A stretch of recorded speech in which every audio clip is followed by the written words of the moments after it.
Hello everyone, মই SWEETY আপোনালোকক পুনৰবাৰ স্বাগতম জনাইছোঁ মোৰ YouTube channel GLAM Girls SWEETY লৈ। আজি মই আপোনালোকৰ বাবে কোনো ধৰণৰ DIY হোম ডেকৰ আইটেম লৈ অহা নাই। আজি মই আপোনালোকক মোৰ কেইটামান মনৰ কথা ক'বলৈ আহিছোঁ। আজি হৈছে 28 জুন সোমবাৰ। আজি আমাৰ বিশ্বনাথ চাৰিআলিৰ লগতে আন কেইবাখনো ঠাই সম্পূৰ্ণৰূপে বন্ধ ঘোষণা কৰা হৈছে। কাৰণটো চাগে মই আপোনালোকক নকলেও আপোনালোকে বুজি পাইছে যে মই আজি কি কথা লৈ আহিছোঁ আপোনালোকৰ আগলৈ। আমাৰ সমাজৰ প্ৰত্যেকজন ব্যক্তি খুব সজাগ আৰু সচেতন নহয়নে বাৰু? ইমান সজাগ আৰু সচেতন হোৱাৰ পিছতো কেনেদৰে এজনৰ পৰা আন এজনৰ দেহলৈ এই কৰোণা ভাইৰাছ সংক্ৰমিত হ'ব পাৰিছে। গতিকে বিনা কাৰণত আপোনালোকে মাস্ক পৰিধান নকৰাকৈ বাহিৰলৈ নোলাব। চৰকাৰ, প্ৰশাসন লগতে স্বাস্থ্যকৰ্মী, প্ৰত্যেকজন স্বাস্থ্যকৰ্মীয়ে কাৰ বাবে দিনে ৰাতিয়ে কষ্ট কৰিছে, আমিনো তেওঁলোকৰ কথা ভাবিব নোৱাৰোঁনে? সকলো আপোনালোকে জানিও কিয় বাৰে বাৰে একেটা ভুলকে কৰে?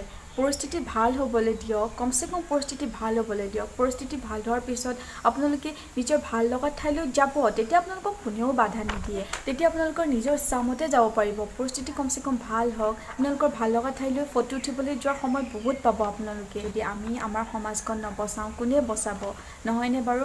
আমি প্ৰতিটো কথাতে চৰকাৰক, চিকিৎসাকৰ্মী বা প্ৰশাসনৰ মানুহক দুখ দি থাকিলেতো নহ'ব। আমাৰো কিছুমান দায়িত্ব আছে, আমি সেইবোৰ পালন কৰিব লাগিব। তেতিয়াহে আমাৰ সমাজখন আগবাঢ়ি যোৱাত আমি সহায় কৰিব পাৰিম। যিসকলে পঢ়ি আছে এতিয়া বা নতুনকৈ স্কুলত নামভৰ্তি কৰিব, তেওঁলোকৰ জীৱন কি হ'ব? তেওঁলোকো যেন অন্ধকাৰলৈ আমি ঠেলি দিয়া নাই জানো কওকচোন? আমি নিজে অসাৱধানতাৰ ফলত হৈ আছে যি পৰিস্থিতি। মই ক'ব বিচাৰিছোঁ মানে আমাৰ নিজৰ ভুলৰ কাৰণে হৈ আছে এনেকুৱা পৰিস্থিতি। এতিয়াতো মেট্ৰিক আৰু হায়াৰ ছেকেণ্ডেৰী পৰীক্ষাও বাতিল কৰিলে। মেট্ৰিকৰ কথা বাৰু নকওঁ মই, হায়াৰ ছেকেণ্ডেৰী ষ্টুডেণ্টখিনি কি হ'ব? যিহেতু তেওঁলোকৰ হায়াৰ ছেকেণ্ডেৰী এক্সামৰ পিছত তেওঁলোকৰ হায়াৰ এডুকেশ্যনৰ লগতে তেওঁলোকৰ ফিউচাৰ জড়িত হৈ থাকে। গতিকে তেওঁলোকৰ কি হ'ব জীৱন?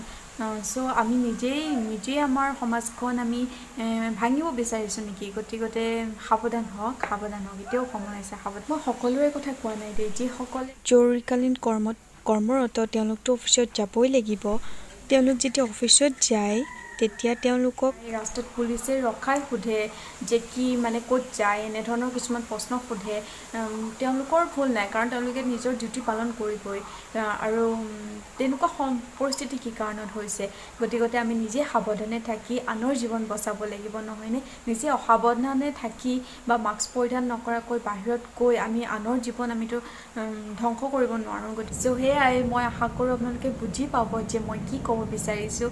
সকলোৱে হয়তো জানিও আমি ভুল কৰোঁ, নহয়নে বাৰু? ঠিক আছে, তো এতিয়া সাৱধান হওক। যিহেতু এতিয়া এসপ্তাহ ঘৰতে বহি থাকিব লাগিব, তেতিয়াহে মানে আচল কথাটো মনলৈ আহিব যে আমি কি ভুল কৰি আছিলোঁ। হয়তো আমি আগৰ পৰা যদি সাৱধানে থাকিলোহেঁতেন আজি এনেকুৱা পৰিস্থিতিয়ে সম্পূৰ্ণৰূপে বন্ধ হয়তো নহ'লেহেঁতেন। কিয় আমাৰ এই জিলাকেইখনেই বাছি ল'লে, বাকী ঠাইবোৰতোতো সম্পূৰ্ণৰূপে বন্ধ দিব পাৰিলেহেঁতেন, নাই দিয়া। কাৰণ তেওঁলোকে হয়তো অকণমান হ'লেও সজাগ আৰু সচেতন, তেওঁলোকে নিজৰ সমাজখনৰ প্ৰতি দায়বদ্ধ। সেইকাৰণে তেওঁলোকে বুজি পাইছে আমাৰ দৰে পৰিস্থিতি তেওঁলোকৰ হোৱা নাই। গতিকে সেয়াই আৰু মোৰ মনোভাৱখিনি প্ৰকাশ কৰিলোঁ। যদি কিবা ভুল হয় মোক ক্ষমা কৰি দিব। আজিলৈ আহিছোঁ, থেংক ইউ।